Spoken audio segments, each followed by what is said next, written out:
Report അനുസരിച്ച് 488 പേർക്ക് സംസ്ഥാനത്ത് ഇന്ന് കോവിഡ് സ്ഥിരീകരിച്ചിരിക്കുന്നു എന്ന വാർത്തയാണ് ഈ ഘട്ടത്തിൽ പുറത്തുവരുന്നത്. 488 പേർക്ക് കേരളത്തിൽ ഇന്ന് കോവിഡ് സ്ഥിരീകരിച്ചു.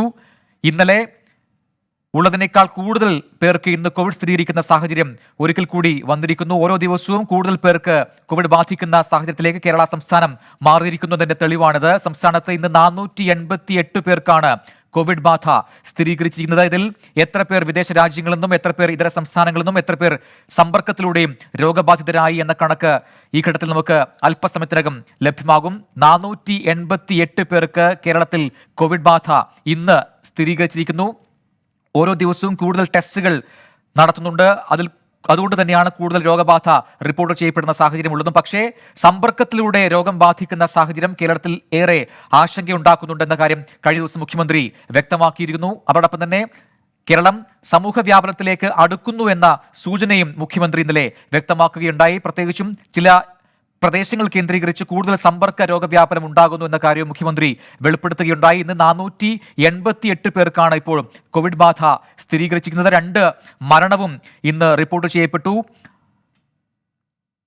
നേരത്തെ മരിച്ച 2 പേർക്കാണ് പിന്നീട് കോവിഡ് ടെസ്റ്റ് പോസിറ്റീവായി വന്നിരിക്കുന്നത്. ഇന്ന് ആശ്വസിക്കാവുന്ന ഒരു വാർത്ത, 143 പേർക്ക് കോവിഡ് നെഗറ്റീവ് അഥവാ രോഗമുക്തി ഉണ്ടായിട്ടുണ്ട് എന്ന വാർത്തയാണ്. പക്ഷേ 488 എന്ന് പറയുന്ന ഏറ്റവും ഉയർന്ന, ഇതുവരെയുള്ള കണക്കുകളിൽ വെച്ച് പ്രതിദിന കണക്കുകളിൽ ഏറ്റവും ഉയർന്ന കണക്കാണ് ഇന്ന് രേഖപ്പെടുത്തിയത്. 488 പേർക്കാണ് ഇന്ന് സംസ്ഥാനത്ത് കോവിഡ് ബാധ സ്ഥിരീകരിച്ചിരിക്കുന്നത്.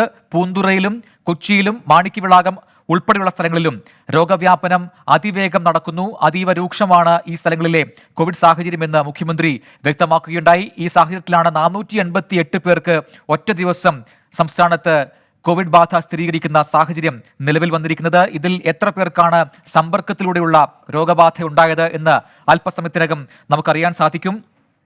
സമ്പർക്ക വ്യാപനം ഉയർന്നതാണ് ആശങ്കപ്പെടുത്തുന്ന കാര്യം മുഖ്യമന്ത്രി വ്യക്തമാക്കുകയുണ്ടായി.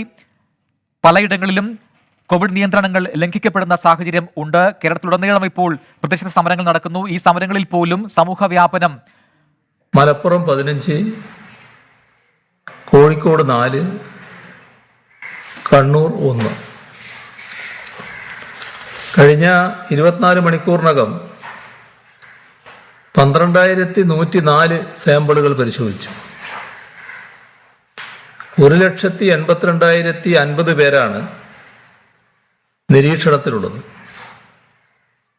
3,694 പേർ ആശുപത്രികളിൽ. ഇന്ന് മാത്രം 570 പേരെ ആശുപത്രിയിൽ പ്രവേശിപ്പിച്ചു. ഇതുവരെ ആകെ 2,33,809 സാമ്പിളുകളാണ് പരിശോധനയ്ക്കായി അയച്ചത്. ഇതിൽ 6,449 സാമ്പിളുകളുടെ പരിശോധനാ ഫലം വരാനുണ്ട്. ഇതുകൂടാതെ സെന്റിനൽ സർവൈലൻസിന്റെ ഭാഗമായി മുൻഗണനാ ഗ്രൂപ്പുകളിൽ നിന്ന് 73,768 സാമ്പിളുകൾ ശേഖരിച്ചു. അതിൽ 66,636 സാമ്പിളുകൾ നെഗറ്റീവായി. സംസ്ഥാനത്തെ ഹോട്ട്സ്പോട്ടുകളുടെ എണ്ണം 195. പുതുതായി 16 ഹോട്ട്സ്പോട്ടുകളാണ് നിലവിൽ വന്നത്. ഇന്ന് ലഭിക്കുന്ന കണക്കുകൾ വർദ്ധിക്കുന്നതിൻ്റെ സൂചനയാണ്. ഇപ്പോൾ തിരുവനന്തപുരം ജില്ലയിൽ 69 പേർക്കാണ് ഇന്ന് രോഗബാധയുണ്ടായത്. അതിൽ 46 പേർക്ക് സമ്പർക്കം വഴിയാണ്. അതിനു പുറമെ എവിടെ നിന്ന് ബാധിച്ചു എന്നറിയാത്ത 11 കേസുകളുണ്ട്. ജില്ലയിലെ കണ്ടെയ്ൻമെന്റ് സോണുകൾ, ക്രിട്ടിക്കൽ കണ്ടെയ്ൻമെന്റ് സോണുകൾ, ബഫർ സോണുകൾ, ഇവിടങ്ങളിൽ നിരീക്ഷണവും പ്രതിരോധ പ്രവർത്തനങ്ങളും ശക്തമായി തുടരുകയാണ്. ക്രിട്ടിക്കൽ കണ്ടെയ്ൻമെന്റ് സോണിലേക്കുള്ള ചരക്ക് വാഹന നീക്കം, വെള്ളം, വൈദ്യുതി തുടങ്ങി എല്ലാ പ്രവർത്തനങ്ങളും സംഘം നിരീക്ഷിക്കും. പോലീസ്, ആരോഗ്യവകുപ്പ് ഉദ്യോഗസ്ഥർ സംഘത്തിനോടൊപ്പമുണ്ടാകും. വിവിധ സ്ഥാപനങ്ങളിലും കരുതൽ നിരീക്ഷണത്തിൽ കഴിയുന്നുണ്ട്. ഇതുവരെ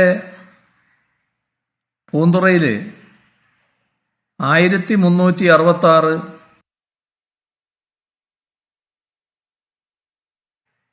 കരുതൽ നിരീക്ഷണത്തിൽ കഴിയുന്നുണ്ട്. ഇതുവരെ പൂന്തുറയിൽ 1366 ആന്റിജൻ പരിശോധന നടത്തി. അതിൽ 262 പോസിറ്റീവ് കേസുകൾ റിപ്പോർട്ട് ചെയ്തു. പരിശോധന തുടരുകയാണ്. 150 കിടക്കുകളുള്ള ഒരു ഫസ്റ്റ് ലൈൻ ട്രീറ്റ്മെന്റ് സെന്റർ അടിയന്തര പ്രാധാന്യത്തോടെ അവിടെ സജ്ജമാക്കും. 2 മൊബൈൽ മെഡിസിൻ ഡിസ്പെൻസറി യൂണിറ്റ് സജ്ജമാക്കിയിട്ടുണ്ട്. കൺട്രോൾ റൂമും ഹെൽപ്പ് ഡെസ്കും മുഴുവൻ സമയവും പ്രവർത്തിക്കുന്നു. മാണിക്യവിളാകം, പൂന്തുറ, പുത്തമ്പള്ളി വാർഡുകളിൽ രോഗവ്യാപന തോതിൽ വർധനവുണ്ടായ സാഹചര്യത്തിലാണ് അവിടെ കൂടുതൽ കർക്കശമായ നിലപാടിലേക്ക് നീങ്ങേണ്ടി വന്നത്. അത് ജനങ്ങൾക്കുണ്ടാക്കുന്ന പ്രയാസം കണക്കിലെടുത്താണ് ഇവിടങ്ങളിലെ ഓരോ കുടുംബത്തിനും 5 കിലോ അരി വീതം വിതരണം നടത്താൻ നടപടികൾ സ്വീകരിച്ചത്. ഈ 3 വാർഡുകളിലുമായി ആകെ 8110 കാർഡ് ഉടമകളാണുള്ളത്. അവിടെ നിത്യോപയോഗ സാധനങ്ങൾ എത്തിക്കുന്നതിനുള്ള അധിക സംവിധാനം ഒരുക്കിയിട്ടുണ്ട്. ഇന്ന് ആലപ്പുഴ ജില്ലയിലാണ് ഏറ്റവും കൂടുതൽ പുതിയ രോഗികൾ വന്നിട്ടുള്ളത്. 87 പേർ. ഈ 87-ൽ 51 പേർക്ക് രോഗം ബാധിച്ചത് സമ്പർക്കത്തിലൂടെയാണ്. താമരക്കുളം പഞ്ചായത്തിലെ ITBP ക്യാമ്പ്, കായംകുളം മാർക്കറ്റ് ഇവ കേന്ദ്രീകരിച്ചാണ് കൂടുതൽ രോഗവ്യാപന സാധ്യത റിപ്പോർട്ട് ചെയ്തത്. ചെല്ലാനം ഹാർബറിൽ മത്സ്യബന്ധനത്തിന് പോയ ജില്ലയിലെ 2 മത്സ്യത്തൊഴിലാളികൾക്കും ഇതിലൊരു മത്സ്യത്തൊഴിലാളിയുടെ കുടുംബാംഗങ്ങൾക്കും കോവിഡ് സ്ഥിരീകരിച്ചിട്ടുണ്ട്. താമരക്കുളം, മൂറനാട് മേഖലകളിലും കായംകുളത്തും തീരദേശ മേഖലയിലും കൂടുതൽ ജാഗ്രതയും നിയന്ത്രണങ്ങളും ഏർപ്പെടുത്തി. മൂർനാട് ITBP ഉദ്യോഗസ്ഥർക്ക് കോവിഡ് സ്ഥിരീകരിച്ച സാഹചര്യത്തിൽ ബാരക്കിലെ മുഴുവൻ ഉദ്യോഗസ്ഥർക്കും വ്യക്തിഗത ക്വാറന്റൈൻ ഉറപ്പാക്കും.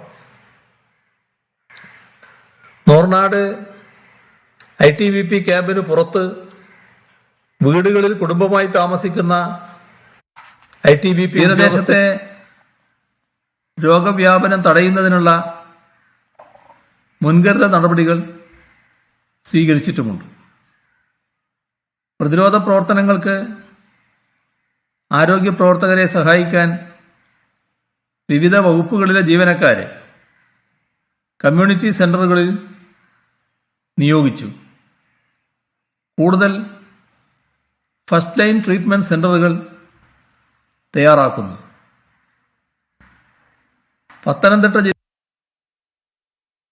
ട്രീറ്റ്മെന്റ് സെന്ററുകൾ തയ്യാറാക്കുന്നു. പത്തനംതിട്ട ജില്ലയിൽ പുതുതായി രോഗം ബാധിച്ചവരുടെ എണ്ണം സമ്പർക്കം വഴിയാണ്. പത്തനംതിട്ട മുനിസിപ്പാലിറ്റി കണ്ടെയ്ൻമെന്റ് സോണിൽ നടത്തിയ റാപ്പിഡ് ആന്റിജൻ ടെസ്റ്റിലൂടെ ജൂലൈ 10-ന് 4 പേർക്ക് രോഗം സ്ഥിരീകരിച്ചു.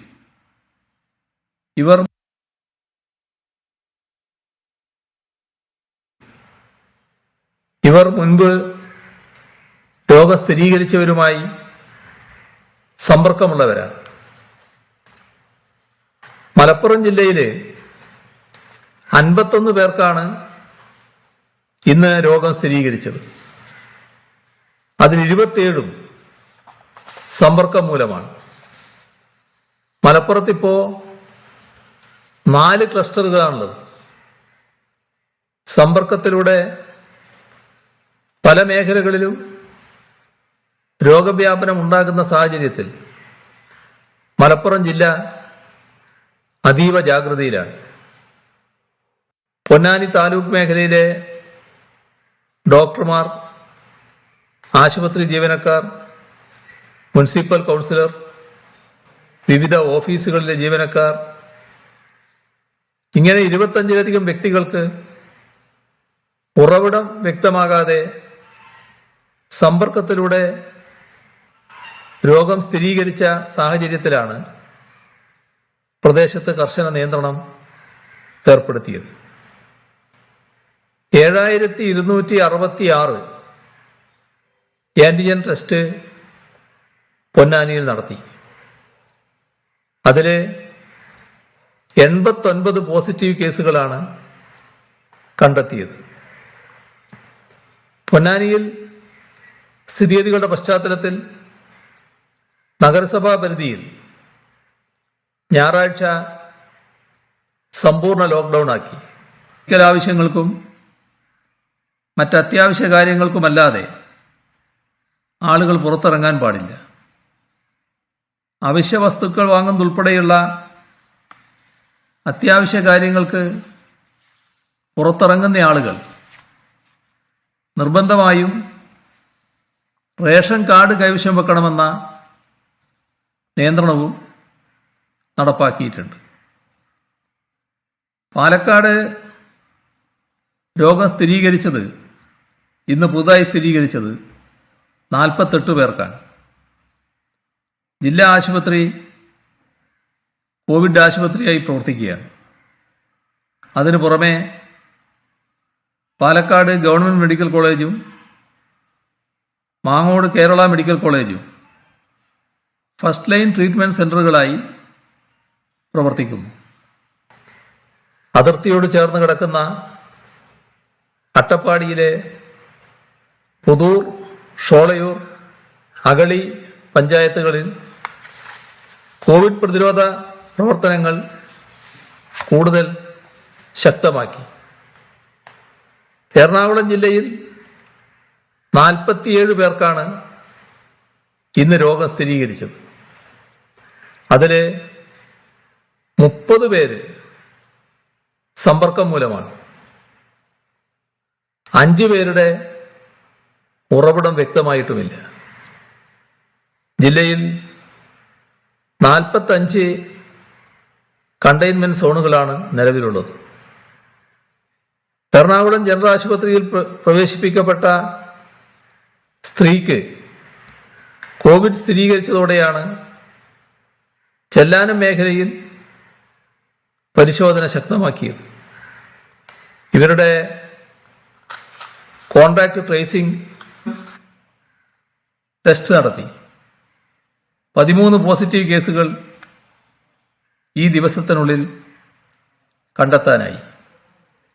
അതോടൊപ്പം സർവൈലൻസ് ശക്തമാക്കി. ജൂലൈ 9, 10 തീയതികളിലായി ഫീൽഡ് ടീം ആ പ്രദേശം സന്ദർശിക്കുകയും രോഗലക്ഷണങ്ങളുള്ള 161 പേരെ കണ്ടെത്തുകയും ചെയ്തു. ആലുവ മാർക്കറ്റിനോട് ബന്ധപ്പെട്ട് ജോലി ചെയ്തിരുന്ന 2 പേർക്ക് കോവിഡ് സ്ഥിരീകരിച്ചു. അതിനെ തുടർന്ന് ആലുവ മാർക്കറ്റിനെ ഒരു ക്ലസ്റ്റർ എന്ന നിലയിൽ പരിഗണിക്കുകയും രോഗം പടരാതിരിക്കാനുള്ള അടിയന്തര നടപടികൾ ആരംഭിക്കുകയും ചെയ്തു. രോഗബാധയുള്ള വാർഡുകൾ കണ്ടെയ്ൻമെന്റ് സോണുകളായി പ്രഖ്യാപിച്ചു. ഏറ്റവും അടുത്ത എല്ലാ പ്രൈമറി കോൺടാക്റ്റുകളിലും ടെസ്റ്റ് നടത്തുകയും അതിനായി 3 മൊബൈൽ സ്വാബ് കളക്ഷൻ ടീമുകളെ നിയോഗിക്കുകയും ചെയ്തു. 448 സാമ്പിളുകൾ ശേഖരിച്ചു. അതിൽ 24 പോസിറ്റീവ് കേസുകൾ കണ്ടെത്താനായി. തൃശ്ശൂരിൽ ഇന്ന് രോഗബാധ 29 പേർക്കാണ്.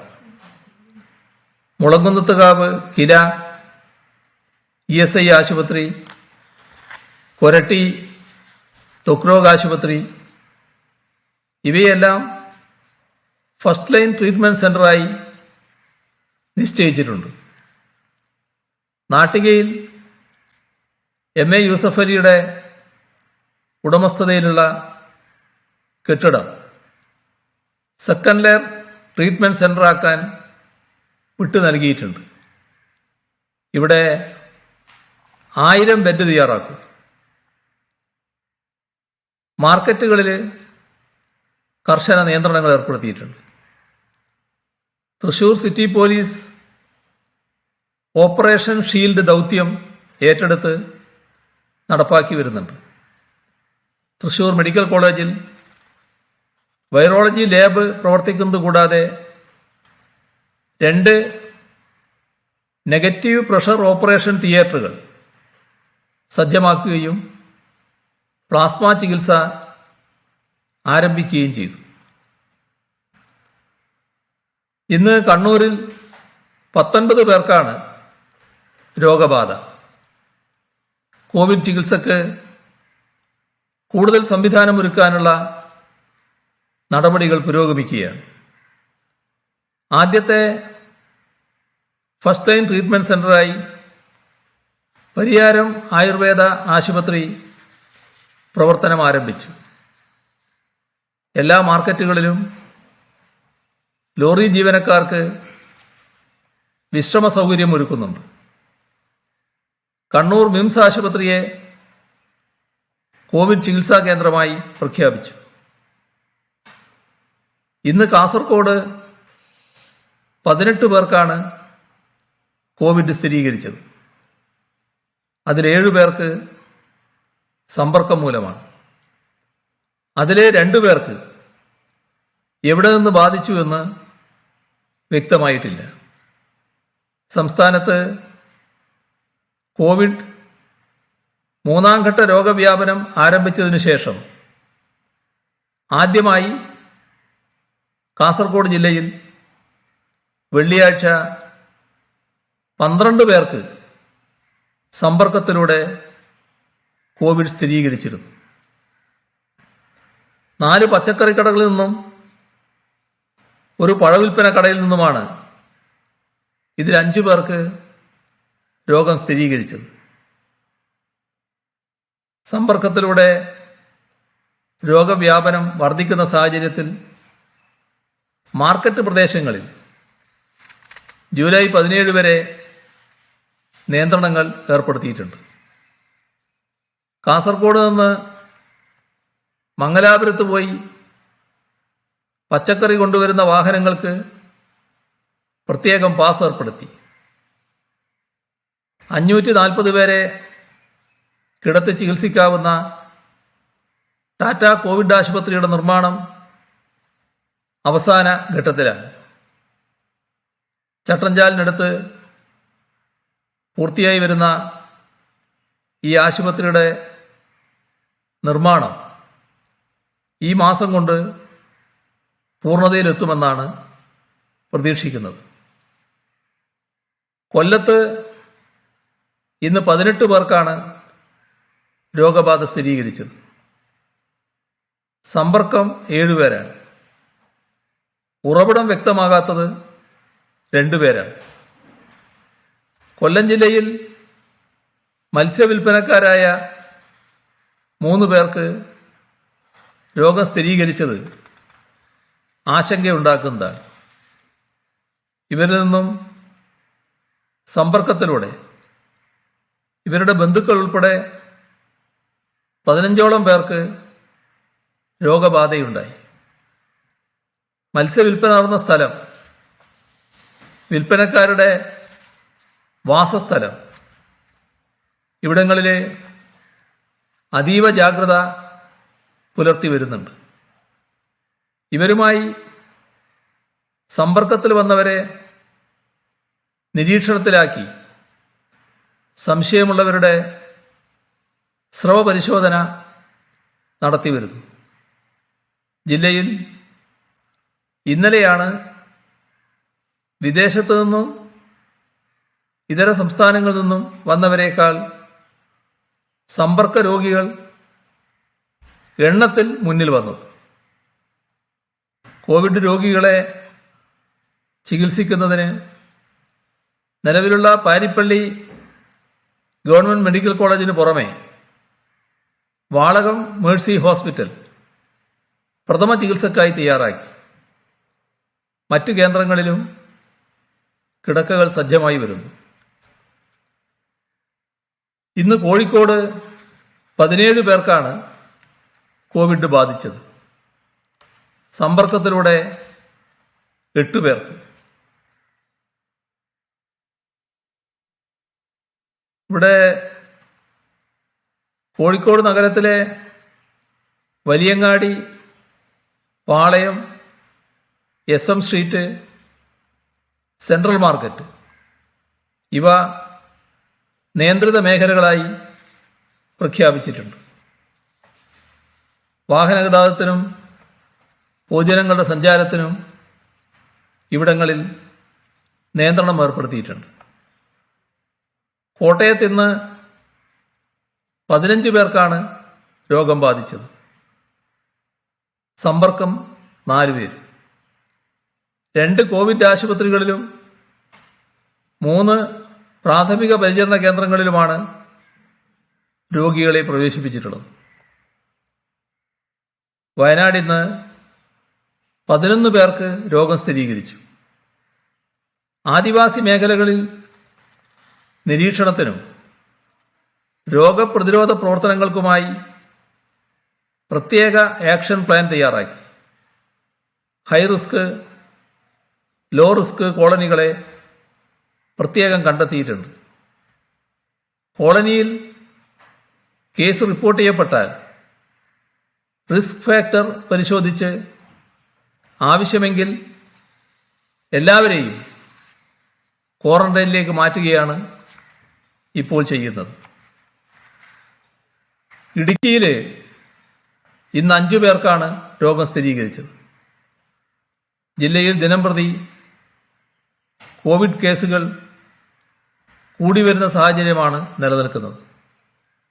ഇടുക്കി മെഡിക്കൽ കോളേജ്, തൊടുപുഴ ജില്ലാ ആശുപത്രി എന്നിവിടങ്ങളിലാണ് ഇപ്പോൾ രോഗികളെ പ്രവേശിപ്പിക്കുന്നത്. കൂടുതൽ കേന്ദ്രങ്ങൾ തയ്യാറായി വരുന്നു. ഇതിനിടയിൽ കോവിഡ് പ്രതിരോധത്തെ തകർക്കാനുള്ള ശ്രമങ്ങളുണ്ടാകുന്നതിനെക്കുറിച്ച് കഴിഞ്ഞ ദിവസം ഞാൻ പറഞ്ഞിരുന്നു. അതിൻ്റെ പ്രത്യാഘാതം വലുതാകും എന്ന് സൂചിപ്പിക്കുകയും ചെയ്തിരുന്നു. പക്ഷേ ഇന്നും ചില കേന്ദ്രങ്ങളിൽ സുരക്ഷാ മുൻകരുതലുകളെയും നിയന്ത്രണങ്ങളെയും കൂട്ടാക്കാതെ സമരങ്ങൾ സംഘടിപ്പിക്കുന്നത് കണ്ടു. ഇത് എന്തിൻ്റെ പേരിലായാലും അനുവദിക്കാനാവില്ല. പ്രകൃതി ദുരന്തങ്ങളും മറ്റും വന്നപ്പോൾ മറ്റെല്ലാം മാറ്റിവെച്ച് പ്രതിരോധത്തിന് ഒന്നിച്ചിറങ്ങിയ അനുഭവമുള്ള നാടാണിത്. കോവിഡ് പ്രോട്ടോകോൾ ലംഘിച്ച് നടത്തുന്ന സമരങ്ങളെ പ്രോത്സാഹിപ്പിക്കുന്നതും നേതൃത്വം നൽകുന്നതും കുറ്റകരമാണ് എന്ന് ബന്ധപ്പെട്ടവരെ ഒരിക്കൽ കൂടി ഓർമ്മിപ്പിക്കുന്നു. സമ്പർക്കം മുഖേനയുള്ള കേസുകൾ കൂടുകയാണ്. ആ സാഹചര്യത്തിൽ ബ്രേക്ക് ദ ചെയിൻ ക്യാമ്പയിൻ കൂടുതൽ ശക്തമായി മുന്നോട്ട് കൊണ്ടുപോകാനാവണം. സാമൂഹ്യ അകലം കർശനമായി പാലിക്കാനാവണം. കൈകൾ ഇടയ്ക്കിടെ സോപ്പ് ഉപയോഗിച്ച് ശുചിയാക്കാൻ എല്ലാവരും ശ്രദ്ധിക്കണം. അതുപോലെ തന്നെ പൊതു ഇടങ്ങളിൽ മാസ്കിൻ്റെ ഉപയോഗം പ്രധാനപ്പെട്ടതാണ്. രോഗം ഒരാളിൽ നിന്നും മറ്റൊരാളിലേക്ക് പകരാതിരിക്കാൻ മാസ്കുകൾ സഹായിക്കുന്നുണ്ട്. കോവിഡ് രോഗബാധിതനായ ഒരാളും മറ്റൊരു വ്യക്തിയും മാസ്ക് ഇല്ലാതെ അടുത്തടുത്ത് വരുന്ന സാഹചര്യത്തിൽ രോഗം പകരാനുള്ള സാധ്യത വളരെ കൂടുതലാണ്. എന്നാൽ രണ്ടാളുകളും മാസ്ക് ധരിച്ചുകൊണ്ടാണ് നിൽക്കുന്നതെങ്കിൽ രോഗം പകരാനുള്ള സാധ്യത കുറവാണ്. അതുകൊണ്ട് തന്നെ പൊതുസ്ഥലങ്ങളിൽ മാസ്കുകൾ നിർബന്ധമായും എല്ലാവരും ധരിക്കേണ്ടതുണ്ട്. അതോടൊപ്പം കാണേണ്ടത് മാസ്ക് ധരിച്ചതുകൊണ്ട് എല്ലാമായി എന്ന് കരുതരുത്. ശാരീരിക അകലം പാലിച്ചില്ലെങ്കിൽ മാസ്ക് ധരിച്ചതുകൊണ്ട് മാത്രം ഗുണമുണ്ടാകില്ല. ശാരീരിക അകലം പാലിക്കുക, കൈകൾ നിരന്തരം വൃത്തിയാക്കുക, മാസ്ക് ധരിക്കുക, ഈ 3 കാര്യങ്ങളും ഒരേ സമയം പാലിക്കണം. എങ്കിൽ മാത്രമേ ഈ രോഗത്തെ നമുക്ക് പ്രതിരോധിക്കാനാവൂ. നിരന്തരം ഇത് പറയുന്നത് നമ്മുടെ രോഗവ്യാപന തോത് കുറക്കാൻ ഇതേ മാർഗമുള്ളൂ എന്നതുകൊണ്ടാണ്. കോവിഡ് വൈറസ് ബാധിതരിൽ നല്ലൊരു ഭാഗം യാതൊരു ലക്ഷണങ്ങളും കാണിക്കുന്നില്ല. അതുകൊണ്ട് തന്നെ ലക്ഷണങ്ങളില്ലാത്തവരിൽ ടെസ്റ്റുകൾ പോസിറ്റീവ് ആകുന്നത് ടെസ്റ്റിൻ്റെ ബലഹീനതയല്ല, മറിച്ച് ചെറിയ അണുബാധകൾ പോലും കണ്ടെത്താനുള്ള ടെസ്റ്റിൻ്റെ കഴിവായി വേണം കണക്കാക്കാൻ. ലക്ഷണങ്ങളില്ലാത്തവരിൽ നിന്നും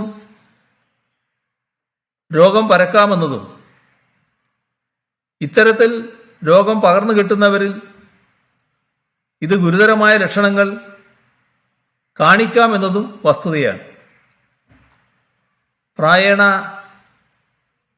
ആരോഗ്യമുള്ളവരിലൂടെ ലക്ഷണങ്ങൾ പ്രകടിപ്പിക്കാതെ കോവിഡ് സംസ്ഥാനത്താകമാനം പറന്നു പിടിക്കുന്ന അവസ്ഥയുണ്ടായാൽ രോഗബാധ നിയന്ത്രിക്കുന്നതിന് ബുദ്ധിമുട്ടാകും. അതുകൊണ്ട് തന്നെ രോഗബാധ ചില പ്രദേശങ്ങളിൽ പ്രത്യക്ഷപ്പെടുമ്പോൾ തന്നെ കഴിയുന്നത്ര രോഗികളെ ടെസ്റ്റ് ചെയ്ത് കണ്ടെത്തേണ്ടതുണ്ട്. അതത് പ്രദേശങ്ങളിലെ രോഗബാധ കഴിയുന്നത്ര നേരത്തെ നിയന്ത്രിക്കുന്നതിനും മറ്റു പ്രദേശങ്ങളിലേക്ക് പറന്നു പിടിക്കുന്നത് തടയുന്നതിനുമാണ് ഇത് ചെയ്യുന്നത്. വിദഗ്ധർ നിർദ്ദേശിക്കുന്ന ഏറ്റവും ശാസ്ത്രീയമായ മാർഗങ്ങളാണ് ഇതിനായി ഉപയോഗിക്കുന്നത്. ഇന്നലെ സൂചിപ്പിച്ചതുപോലെ ഉചിതമായ ടെസ്റ്റിംഗ് രീതികളാണ് ഇതിനുവേണ്ടി ഉപയോഗിക്കുന്നത്. ഇതിനോട് എല്ലാവരും പൂർണ്ണ മനസ്സോടെ സഹകരിക്കുകയാണ് വേണ്ടത്. കോവിഡ് പ്രതിരോധ ഡ്യൂട്ടിയുമായി ബന്ധപ്പെട്ട് ലോക്കൽ പോലീസിൽ നിന്നും സ്പെഷ്യൽ യൂണിറ്റിൽ നിന്നും ധാരാളം പോലീസുകാരെ നിയോഗിച്ചിട്ടുണ്ട്. രോഗികൾ വർദ്ധിക്കുന്നത് മൂലവും ഭൂപ്രകൃതിയുടെ പ്രത്യേകത കൊണ്ടും ചില ജില്ലകളിൽ പോലീസിൻ്റെ ജോലിഭാരം വല്ലാതെ ഏറിയിട്ടുണ്ട്.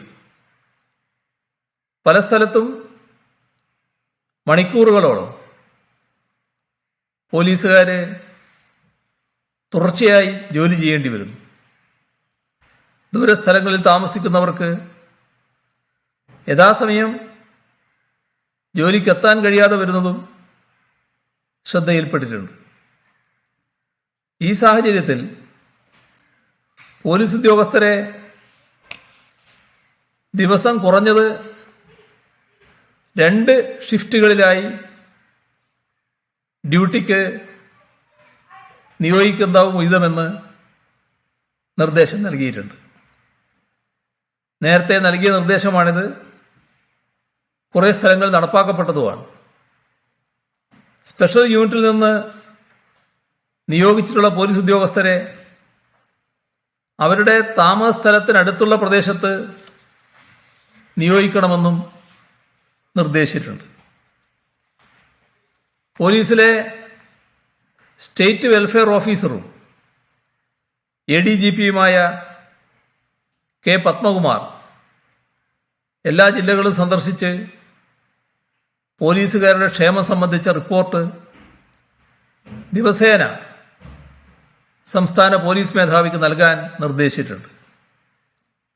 പോലീസുകാർക്ക് ആവശ്യത്തിന് ആരോഗ്യ സുരക്ഷാ ഉപകരണങ്ങൾ ലഭ്യമാക്കും. കുടിവെള്ളവും ഭക്ഷണവും ലഭ്യമാക്കാനുള്ള നടപടി സ്വീകരിക്കും. പോലീസുകാരെ നിയോഗിച്ചിരിക്കുന്ന പ്രദേശങ്ങൾ മുതിർന്ന പോലീസ് ഓഫീസർമാർ സന്ദർശിക്കും. അവരുടെ ക്ഷേമം അന്വേഷിക്കും.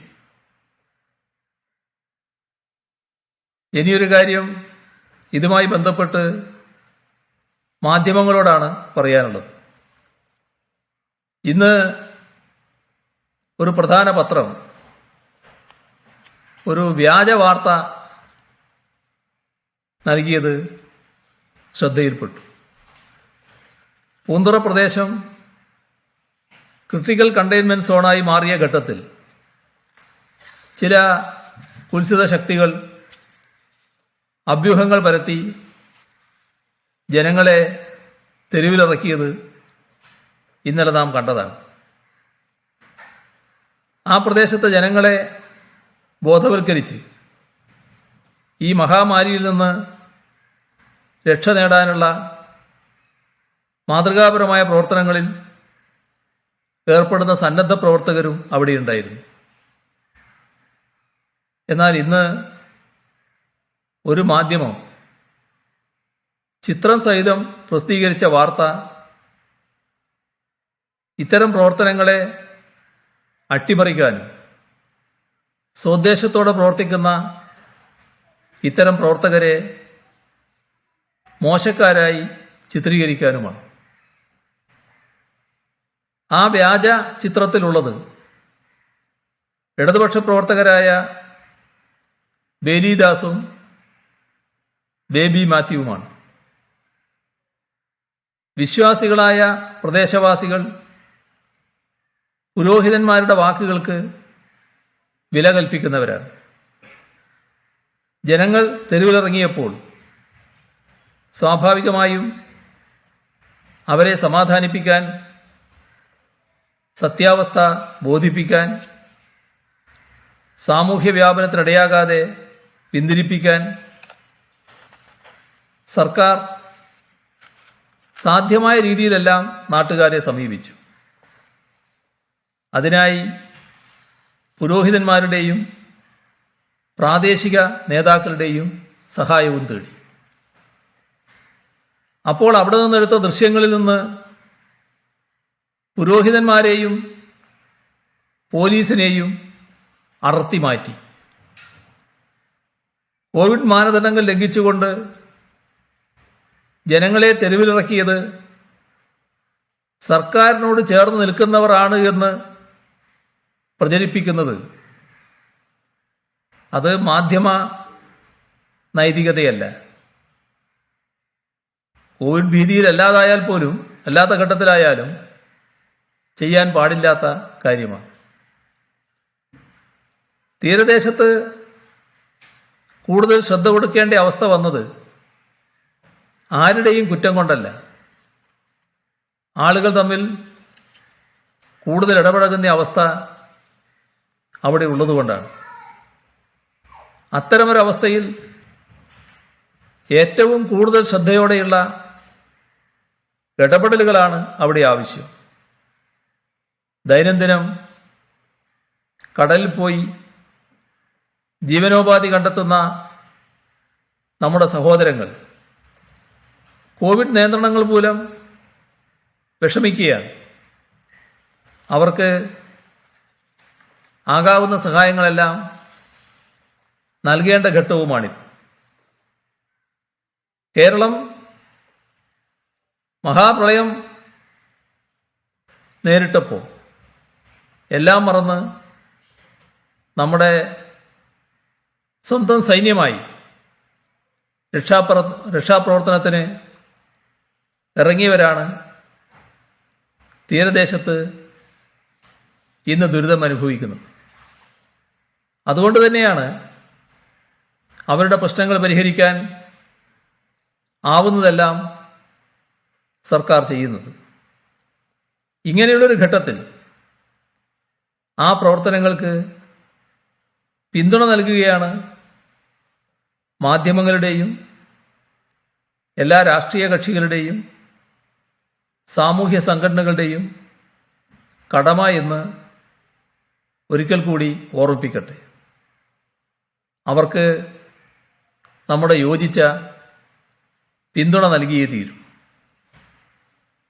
ഇന്ന് മാസ്ക് ധരിക്കാത്ത 5274 സംഭവങ്ങൾ റിപ്പോർട്ട് ചെയ്തിട്ടുണ്ട്.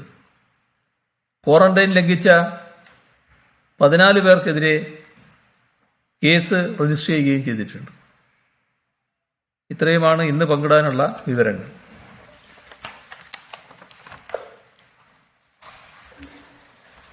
ഈ ആകെ രോഗികളുടെ 50% സമ്പർക്കത്തിലൂടെ വരുമ്പോൾ അതൊരു സമൂഹ വ്യാപനമാണെന്ന് പറയേണ്ടിയിരിക്കുന്നില്ല. ഈ നിയന്ത്രണങ്ങൾ പല മേഖലകളിലും ജനങ്ങൾ പാലിക്കാത്തതുകൊണ്ട് ഈ നിയമ നടപടി കുറച്ചുകൂടെ കർശനമാക്കുന്നതിനെ കുറിച്ച് ആലോചിക്കണം. ഇത് നമ്മുടെ അതീവ ഗൗരവമായ സാഹചര്യത്തിലേക്കാണ് നാം നീങ്ങിക്കൊണ്ടിരിക്കുന്നത്. ഈ സൂപ്പർ സ്പ്രെഡ് എന്നത് ഈ സമൂഹ വ്യാപനത്തിൻ്റെ തൊട്ടു മുൻപുള്ള അവസ്ഥയാണ്. ഇനി സമൂഹ വ്യാപനത്തിൻ്റെതായ ഘട്ടത്തിലേക്കാണ് സ്വാഭാവികമായും നീങ്ങുക എന്നാണ് ഭയപ്പെടുന്നത്. അപ്പോൾ അതിലേക്ക് പോകാതെ പിടിച്ചു നിർത്താൻ നമുക്ക് കഴിയണം. ഇപ്പോൾ പ്രതിദിനം കേസുകൾ 400-ൽ കൂടുകയാണ്. അതേപോലെ തന്നെ സമ്പർക്ക രോഗികളുടെ എണ്ണവും കൂടുകയാണ്. കുറച്ചു പേരെങ്കിലും ഏതാണ് സ്രോതസ്സ് എന്ന് അറിയാത്തവരായിട്ടും വരികയാണ്. അപ്പോൾ ഒരാളിൽ നിന്നും അനേകം ആളുകളിലേക്ക് പകരുന്ന സൂപ്പർ സ്പ്രെഡ് ഇപ്പോഴായിക്കഴിഞ്ഞു. ഇനി സമൂഹ വ്യാപനത്തിലേക്ക് എപ്പോൾ നീങ്ങും എന്ന് മാത്രമേ ആശങ്കപ്പെടേണ്ടതായിട്ടുള്ളൂ. അപ്പോൾ വളരെ കരുതലോടെ അതൊഴിവാക്കാനാണ് നാം കൂട്ടായി ശ്രമിക്കേണ്ടത്. ഇക്കാര്യത്തിൽ എല്ലാവരുടെയും സഹകരണം ഒഴിച്ചുകൂടാത്തതാണ്. നമ്മുടെ നാടിൻ്റെ സംരക്ഷണത്തിനാണ് പ്രാധാന്യം നൽകേണ്ടത്. അതെല്ലാവരും ഓർത്തുകൊണ്ട് ഈ പ്രത്യേക സാഹചര്യത്തിൽ ഒന്നിച്ചിതിനെ പ്രതിരോധിക്കാനുള്ള ഇടപെടലാണ് വേണ്ടത്.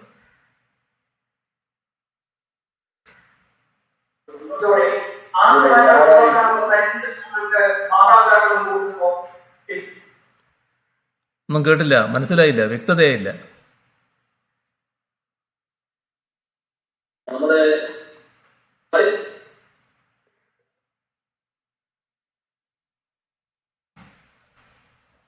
സീമ ഈ 16-ാം തീയതി എഞ്ചിനീയറിംഗിന്റെ ഒരു പരീക്ഷ രക്ഷകർത്താക്കളെ വിദ്യാർത്ഥികൾ പല കണ്ടെയ്ൻമെന്റ് സോണിലടക്കം വിദ്യാർത്ഥികളുണ്ട്. അത് മാറ്റിവെക്കുന്നതിനെ കുറിച്ച് വല്ല ആലോചനയുണ്ട് സീമ? 16-ാം തീയതി നടക്കുന്ന അതെന്താണെന്ന് ചർച്ച ചെയ്ത് നോക്കാം. പിന്നെ ഞായറാഴ്ച ലോക്ക്ഡൌൺ ഉണ്ടാകുമോ അതോ പൊന്നാനിയിൽ മാത്രമാണോ? അതുപോലെ തന്നെ ഈ ഫസ്റ്റ് ലൈൻ ട്രീറ്റ്മെന്റ് സെന്ററുകൾ നിരവധി തുടങ്ങുന്നുണ്ട്, എല്ലായിടത്തും തുടങ്ങുന്നുണ്ട്. അവിടത്തേക്ക് ആവശ്യമായ ഡോക്ടർമാരും ഹെൽത്ത് വർക്കർമാരും ഇപ്പോൾ ഉണ്ടോ? ഞായറാഴ്ചത്തെ ലോക്ക്ഡൗൺ എന്നത് നമ്മൾ നേരത്തെ നിർത്തിയല്ലോ, അതാ പൊതുവിൽ അങ്ങനെ ഇല്ലല്ലോ. എന്നാൽ നിശ്ചിത സ്ഥലങ്ങളിൽ പ്രഖ്യാപിച്ച ലോക്ക്ഡൗൺ അത് ആ സ്ഥലങ്ങളിൽ തുടരുന്ന നിലയുണ്ടാവും.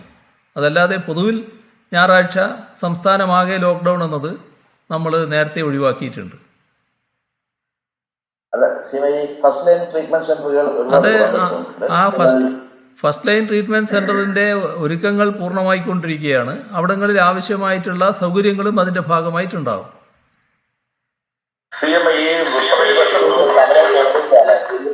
സമരത്തെ കുറിച്ച് പറഞ്ഞു. ഈ സമരം അവർ നടത്തുന്നത് ഒരു അന്വേഷണം, സംസ്ഥാനം ഒരു അന്വേഷണം പ്രഖ്യാപിച്ചുകൊണ്ടാണ്. പ്രത്യേകിച്ച് ഈ വ്യാജ സർട്ടിഫിക്കറ്റ് അടക്കമുള്ള കാര്യങ്ങളെ കുറിച്ച് അന്വേഷണം വേണമെന്ന് പറഞ്ഞാണ് ഇപ്പൊ സമരം നടക്കുന്നത്. ഞാൻ പറഞ്ഞല്ലോ ആ കാര്യത്തിൽ, അതെല്ലാം ഇന്നലെ പറഞ്ഞു കഴിഞ്ഞ കാര്യമാണ്. അതിൽ തന്നെ കറങ്ങാൻ താല്പര്യമുള്ളവർക്ക് അവസാനം അതിലേക്ക് വരാം. ഇതിനെപ്പറ്റി എന്തെങ്കിലും ഉണ്ടെങ്കിൽ പറയും നിങ്ങൾ. ഇതാണല്ലോ നാടിപ്പ് ഏറ്റവും കൂടുതൽ നേരിട്ടുകൊണ്ടിരിക്കുന്ന കാര്യം.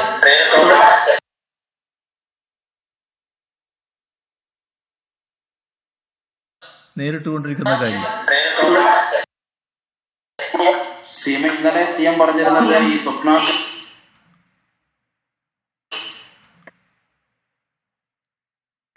ഈ മാർക്കറ്റ് പ്ലേസുകൾ ചുറ്റി ഈ ക്ലസ്റ്ററുകൾ രൂപപ്പെടുകയാണല്ലോ സംസ്ഥാനത്ത്. ഈ മാർക്കറ്റുകളിലേക്ക് ഇതര സംസ്ഥാനങ്ങളിൽ നിന്നുള്ള ലോറികളും അതുപോലെ അതുമായി ബന്ധപ്പെട്ടുള്ള വ്യക്തികളും എല്ലാം എത്തിച്ചേരുന്നതാണോ? അത് പ്രധാനപ്പെട്ട ക്ലസ്റ്ററുകളായി സംസ്ഥാനമെമ്പാടും ഇങ്ങനെ രൂപം കൊള്ളാൻ കാരണം? അപ്പോൾ അത് നിയന്ത്രിക്കാനായിട്ടുള്ള പ്രത്യേകമായിട്ടുള്ള ഇപ്പോൾ മംഗലാപുരത്ത് പോകുന്നതിന് നിയന്ത്രണം പോലെ തന്നെ തിരുവനന്തപുരത്ത് നിന്നും മറ്റും കന്യാകുമാരി ജില്ലയിലേക്ക് മറ്റും പോകുന്നതിന് എന്തെങ്കിലും നിയന്ത്രണങ്ങൾ കൂടുതൽ ഉണ്ടാകുമോ? ഇപ്പം അതിനേർപ്പെടുത്തുന്ന ഒരു സംവിധാനം ഇന്നലെ ഞാൻ പറഞ്ഞുവെന്നാണ് എൻ്റെ ഓർമ്മ. ഓരോ ചെക്ക് പോസ്റ്റിൽ നിന്നും വാഹനം കടക്കുമ്പോൾ തന്നെ എവിടത്തേക്കാണോ പോകുന്നത്, ആ ചരക്കുമായിട്ട് പോകുന്ന വാഹനത്തിൻ്റെതാണ്, എവിടത്തേക്കാണോ പോകുന്നത് അത് രേഖപ്പെടുത്തും. അപ്പോൾ തന്നെ പോലീസ് ആ വിവരം ബന്ധപ്പെട്ട സ്ഥലത്ത് അറിയിക്കും.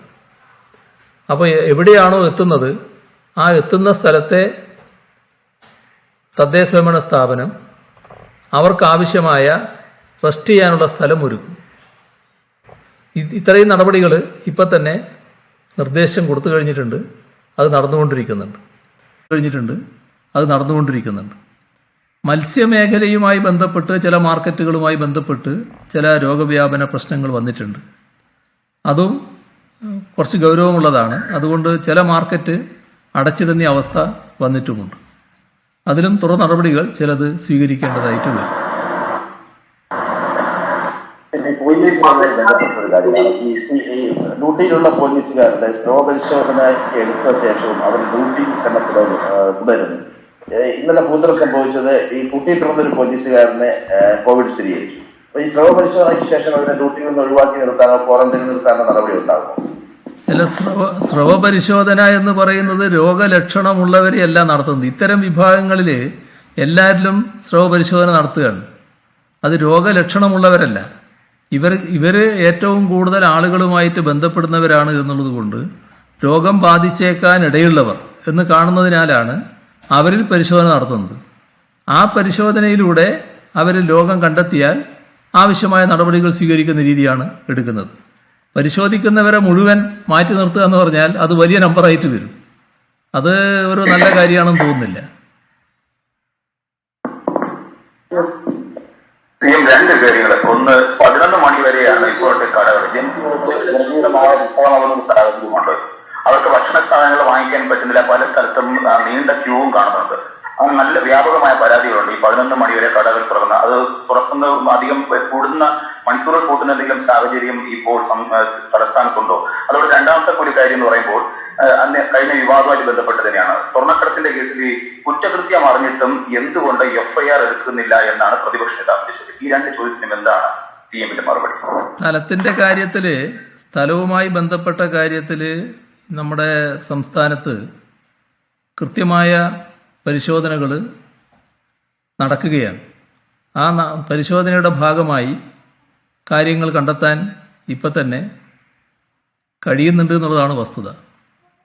രണ്ടാമത്തെ ചോദ്യം, നിങ്ങൾ എല്ലാം കൂടി അവസാനം നമുക്കെടുക്കാം. ഇതിൻ്റെ ഭാഗത്ത് നിൽക്കുക തൽക്കാലം, എന്നിട്ട് അവസാനം എടുക്കാം. 15-ാം തീയതി കടകൾ തുറക്കുന്ന കാര്യത്തിൽ പറഞ്ഞില്ല, കടകൾ തുറക്കുന്ന കാര്യത്തെ കുറിച്ച് വ്യക്തത വന്നില്ല. 11 മണി വരെ മാത്രമേ കടകൾ തുറക്കുന്നുള്ളൂ. സാധനം വാങ്ങിക്കാൻ കഴിയാത്ത ഒരു സാഹചര്യം. അതിൽ കാണേണ്ടത് ഈ തിരുവനന്തപുരത്തെ ട്രിപ്പിൾ ലോക്ക്ഡൗൺ ആകെ ട്രിപ്പിൾ ലോക്ക്ഡൗൺ എന്ന നിലയിലേക്ക് പോകുന്നില്ല എന്നൊരു നിലയിലാണ് ഇപ്പം നിൽക്കുന്നത്. ലോക്ക്ഡൗൺ എന്ന നിലയിലേക്കാണ് വരിക. അതിൻ്റെ ഭാഗമായി കടകൾ തുറക്കുന്നതിൽ സ്വാഭാവികമായും വളവും വരും. ട്രിപ്പിൾ ലോക്ക്ഡൗൺ നിലനിൽക്കുന്ന ചില പ്രദേശങ്ങളുണ്ടാവും. ആ പ്രദേശങ്ങളിലുള്ള പ്രശ്നങ്ങളിൽ എങ്ങനെ അയവ് വരുത്താൻ കഴിയുമെന്നുള്ളതും ഇതിൻ്റെ ഭാഗമായി ആലോചിക്കും. 15-ാം തീയതി 15,000-ഓളം സാമ്പിളുകൾ ദിവസവും പരിശോധിക്കുമെന്ന് CM നേരത്തെ പറഞ്ഞിരുന്നു. സാമ്പിളുകൾ എടുക്കുമോ? ഈ സ്വകാര്യ ആശുപത്രികളിലേക്ക് കോവിഡ് ചികിത്സയുമായി ബന്ധപ്പെട്ട് എന്തെങ്കിലും തീരുമാനമായിട്ടുണ്ടോ? അത് നീണ്ടുപോവാണ്. സ്വകാര്യ ആശുപത്രികളിലെ കോവിഡ് ചികിത്സയുമായി ബന്ധപ്പെട്ട കാര്യങ്ങളിൽ നല്ല പുരോഗതി ഉണ്ടായിട്ടുണ്ട്. അവരുമായി ചർച്ച നടന്നിട്ടുണ്ട്. കാര്യങ്ങളിൽ ധാരണയായിട്ടുണ്ട്. ഏതെല്ലാം ആശുപത്രികളെന്ന കണക്കുകൾ റെഡിയായിട്ടുണ്ട്. ഓരോ സ്ഥലത്തും ആശുപത്രികൾ ഏതൊക്കെയാണ് എന്ന് കണക്കാക്കിയിട്ടുണ്ട്. നല്ല സഹകരണമാണ് സ്വകാര്യ ആശുപത്രികളുടെ ഭാഗത്ത് ഉണ്ടായിട്ടുള്ളത്. ആവശ്യത്തിന് സജ്ജമാകുന്ന നില പൊതുവെ വന്നു കഴിഞ്ഞിട്ടുണ്ട്. സമരങ്ങളെ എങ്ങനെ നേരിടാനാണ്, നാളെ മുതൽ ഈ സമരങ്ങളെ എങ്ങനെ നേരിടാനാണ് ഉദ്ദേശിക്കുന്നത്? സമരങ്ങളെ സർക്കാർ നേരിടുക എന്നുള്ളതിനേക്കാളും ഉപരിയായിട്ട് നാം കാണേണ്ടത്, ഇത്തരം സമരങ്ങൾ നടത്തുന്നവർ ഇന്നത്തെ അവസ്ഥ വെച്ച് അതിൽ നിന്ന് നമ്മുടെ നാടിൻ്റെ അവസ്ഥയെ കണക്കിലെടുത്തുകൊണ്ടൊരു സമീപനം സ്വീകരിക്കാൻ തയ്യാറാവണം. അതാണ് ഏറ്റവും പ്രധാനം. ഇവിടെ സമരം ചെയ്യാനുള്ള ആരുടെയും അവകാശത്തെ ആരും ചോദ്യം ചെയ്യുന്നില്ല എന്ന് നേരത്തെ തന്നെ ഞാൻ വ്യക്തമാക്കിയ കാര്യമാണ്. ഓരോരുത്തർക്കും അവരവരുടെ പ്രശ്നങ്ങൾ ഉന്നയിച്ച് സമരം ചെയ്യേണ്ടതായിട്ട് വരും. പക്ഷേ ഒരു മഹാമാരി നമ്മളെ ആക്രമിക്കാൻ നിൽക്കുകയാണ്. ആ മഹാമാരിയുടെ പ്രത്യേകത എന്താ? നമ്മളതുപോലുള്ള സംസ്ഥാനമല്ല. വളരെ സൗകര്യങ്ങളുള്ള, ആരോഗ്യരംഗം മെച്ചപ്പെട്ട വികസിത രാഷ്ട്രങ്ങൾ അവിടെ കണ്ട കാഴ്ചയുണ്ട്. ഈ വ്യാപനം വരുമ്പോൾ ഉണ്ടാകുന്ന ദുരവസ്ഥ നമ്മൾ കണ്ടതാണ്. അത് രാജ്യത്തിൻ്റെ പേരൊന്നും ഞാൻ പറയുന്നില്ല, നിങ്ങൾക്കെല്ലാവർക്കും അറിയാം, നമുക്കെല്ലാവർക്കും മനസ്സിലുള്ളതാണ്. അതുകൊണ്ട് ആ രാജ്യങ്ങളുടെ പേരൊന്നും ഞാൻ പറയുന്നില്ല. പക്ഷേ സംഭവിച്ചെന്താ? ആശുപത്രിയിൽ കിടക്കകളുണ്ടായില്ല. ആവശ്യത്തിലധികം കിടക്കേണ്ടെന്ന് ധരിക്കുന്നവരായിരുന്നു അവർ. പക്ഷേ ഈ സമൂഹ വ്യാപനം വന്നപ്പോൾ ഈ രോഗികളെ പ്രവേശിപ്പിക്കാൻ കിടക്കകളില്ലാത്ത അവസ്ഥ വന്നു. ആർക്കാണ് വെന്റിലേറ്റർ കൊടുക്കേണ്ടത് എന്ന് ചിന്തിക്കുന്ന അവസ്ഥ. വെന്റിലേറ്റർ ഇല്ലാത്ത നില. ഡോക്ടർമാർക്ക് വല്ലാത്ത മാനസിക പ്രയാസം. ഒരു വെന്റിലേറ്ററിലേക്ക് ഒരാളെ കടത്തണമെങ്കിൽ അവിടെ കിടക്കുന്നയാളെ മാറ്റണം. മാറ്റിയാൽ സംഭവിക്കുന്നത് എന്താ? അവിടെ തീർന്നു. എന്നാൽ ചിലയിടത്ത് മാറ്റാൻ നിർദ്ദേശം. ഇതെല്ലാം കടുത്ത മാനസിക സംഘർഷത്തിന് ഇത്തരം രാജ്യങ്ങളിലെ ഡോക്ടർമാർ തന്നെ ഇടയാകുന്ന നിലയുണ്ടായി. അതുപോലെ തന്നെ അനേകം രോഗികൾ ഉണ്ടാകുമ്പോൾ അവിടെ ആശുപത്രികൾ രോഗത്തിൻ്റെ കേന്ദ്രമായി അങ്ങ് മാറുകയാണ്. അതിൻ്റെ ഭാഗമായി ആരോഗ്യ പ്രവർത്തകർക്കും ഡോക്ടർമാർക്കും രോഗം ബാധിക്കുന്നു, മരണം സംഭവിക്കുന്നു. ആളുകളില്ലാത്ത അവസ്ഥ, ചികിത്സിക്കാൻ ആളുകൾ മടിക്കുന്ന അവസ്ഥ, തയ്യാറാകാത്ത അവസ്ഥ, ഇതൊക്കെ നാം കണ്ടതാണല്ലോ. പോട്ടെ, മരിച്ചതിന് ശേഷം ശരിയായ രീതിയിൽ മറവ് ചെയ്യാൻ കഴിഞ്ഞു? അവിടങ്ങളിൽ ശരിക്കും കുഴിച്ചിട്ടുണ്ടേ, അതിനുപോലും പറ്റിയോ? ആ ശ്മശാനങ്ങളിൽ കൂട്ടത്തോടെ ചെയ്യുന്നുവെന്ന് നമ്മൾ കേട്ടില്ലേ? ഇതൊക്കെ നമ്മൾ ഇവിടെയല്ല, മറ്റിടങ്ങളിൽ നാം കണ്ടതാണല്ലോ. ആ മറ്റിടങ്ങളിൽ കണ്ടതിൻ്റെ ആ ഒരു ചെറിയ ഭാഗം ഇവിടെ വന്നാൽ എന്തായിരിക്കും നമ്മുടെ സ്ഥിതി? ഇതാണ് നാം കാണേണ്ടത്, ഇതാണ് നാം ചിന്തിക്കേണ്ടത്. നമുക്ക് മാത്രമായിട്ട് പ്രത്യേക കവചകുണ്ടലങ്ങളൊന്നുമില്ല, അത് നാം പ്രത്യേകമായി ഓർക്കണം. ഇന്ന് 7 മണിയാകുമ്പോൾ ഈ പ്രതിപക്ഷം ആവശ്യപ്പെടുന്നത് ഇവിടെ അന്വേഷണം നടത്താത്തത് എന്നാണ് പ്രതിപക്ഷ നേതാവ് ചോദിക്കുന്നത്. FIR രജിസ്റ്റർ ചെയ്യാൻ ആവശ്യങ്ങൾ മുന്നോട്ട് വെക്കുന്നത്. അന്വേഷണം എന്ന് പറയുന്നത് സാധാരണഗതിയിൽ ഈ പറയുന്ന കാര്യത്തിലുള്ള അന്വേഷണങ്ങളൊക്കെ നടക്കേണ്ടത് ഇപ്പോൾ നടന്നുകൊണ്ടിരിക്കുകയാണ്. NIA തന്നെ നടത്തുകയാണ്. മറ്റൊരു പ്രശ്നമുള്ളത് ഈ പറയുന്ന വിവാദ സ്ത്രീയുമായി ബന്ധപ്പെട്ടുള്ള അവരുടെ സർട്ടിഫിക്കറ്റിൻ്റെ പ്രശ്നത്തിലാണ്. അതൊരു പരാതി ഇന്ന് ഉയർന്നിട്ടുണ്ട് എന്ന് കാണുന്നുണ്ട്. അതുമായി ബന്ധപ്പെട്ട് സ്വാഭാവികമായും അന്വേഷണം നടത്തും എന്ന് തന്നെയാണ്. ആ അന്വേഷണം നടത്താനുള്ള ഏർപ്പാടുകൾ പോലീസ് സ്വാഭാവികമായും ചെയ്യും. മറ്റേ കാര്യങ്ങൾ അന്വേഷിക്കേണ്ടത് പോലീസല്ല എന്ന് ഇന്നലെ തന്നെ ഞാൻ വ്യക്തമാക്കിയിട്ടുള്ളതാണ്.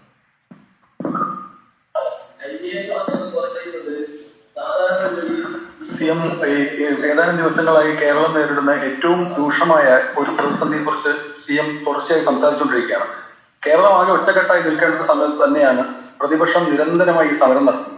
അപ്പോൾ ഒരു രാഷ്ട്രീയമായ അവസരം ഉപയോഗിച്ച് എന്തെങ്കിലും നേടാനാവോ എന്നതിനൊപ്പം നമ്മുടെ ഈ കോവിഡ് പ്രതിരോധ പ്രവർത്തനത്തെ എങ്ങനെയെങ്കിലും അട്ടിമറിക്കുക എന്നുള്ളൊരു ഗൂഢാലോചന ഉണ്ട് എന്ന് സംശയിക്കാം.